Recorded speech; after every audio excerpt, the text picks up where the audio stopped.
Was Jesus really born September 11th, 3 BC? The claim seems like a typical goofy internet garbage claim, doesn't it? That's what I first thought too when I encountered it in the book The Star That Astonished the World by Ernest L. Martin. But then I ran into the publication date that astonished me. It was published several years before the attacks on 9/11 even happened. Obviously, it was not influenced by that event. The birth of Jesus is mentioned in exactly 3 places in the Bible: Matthew, Luke, and Revelation 12. Revelation 12 is fascinating because it looks like a description of the night sky on the night that Jesus was born. A great sign, and that's semeion in Greek, it can mean something that appears in the heavens, appeared in heaven, and that word uranos can also mean sky, so an astral thing appeared in the sky. A woman clothed with the sun, with the moon under her feet, and a crown of 12 stars on her head. She was pregnant and cried out in pain as she was about to give birth.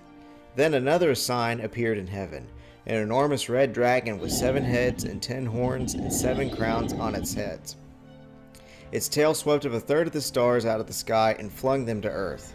The dragon stood in front of the woman who was about to give birth, so that it might devour her child the moment he was born. She gave birth to a son, a male child who will rule all the nations with an iron scepter, and her child was snatched up to God into his throne. Alright, here's the night sky in Jerusalem as seen on September 11th, 3 BC. We're facing east.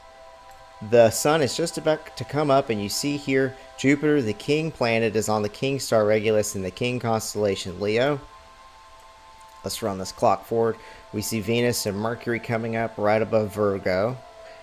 And then boom, there's Virgo clothed with the sun.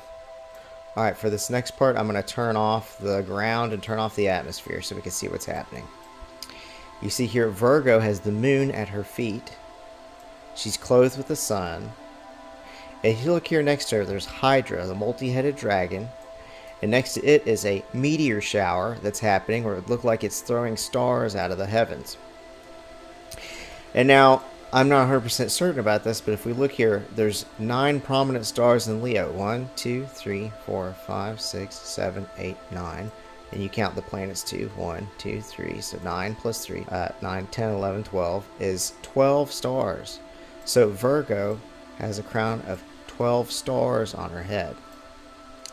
Now these are the modern Western constellations. I'm not sure how close they are to Roman ones, but we can also compare what's happening with the Greek Almagest constellations from the time around the time of Christ. You see Snake still here, Lion still here, King Star on the King constellation.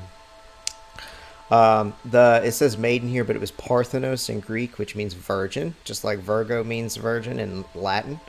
The moon's still at her feet. This time it's even more obvious. She's still clothed with the sun.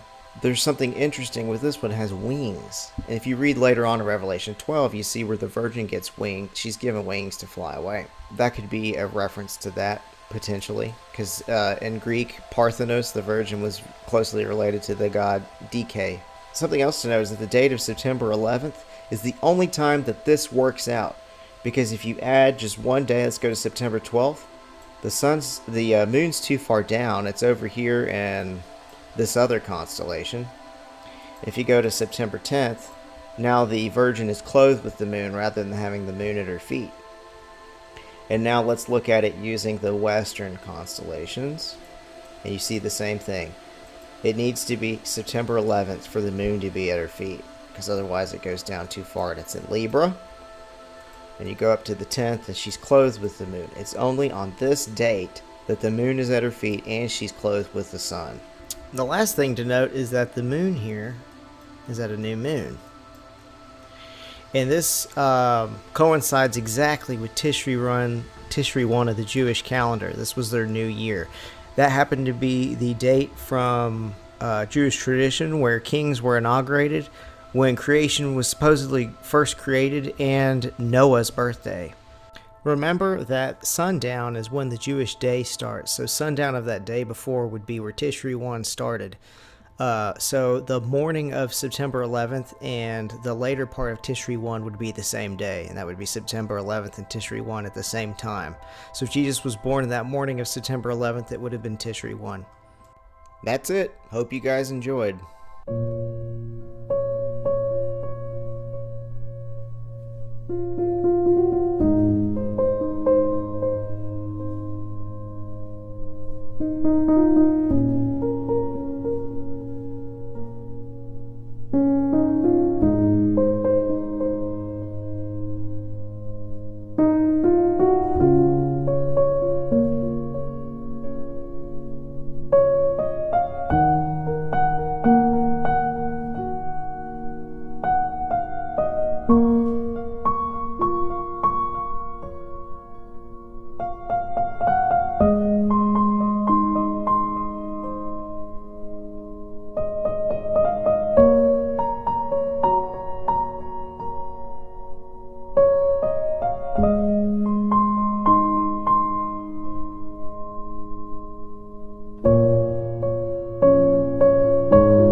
Basslines became heavy. Elohia esi benat malsi Fushe male bieshkevri Porsi shitya me dukrena Du besi me seikena Brez pas brezite mod mas motin Jetojni bashkë ku e prej Zotit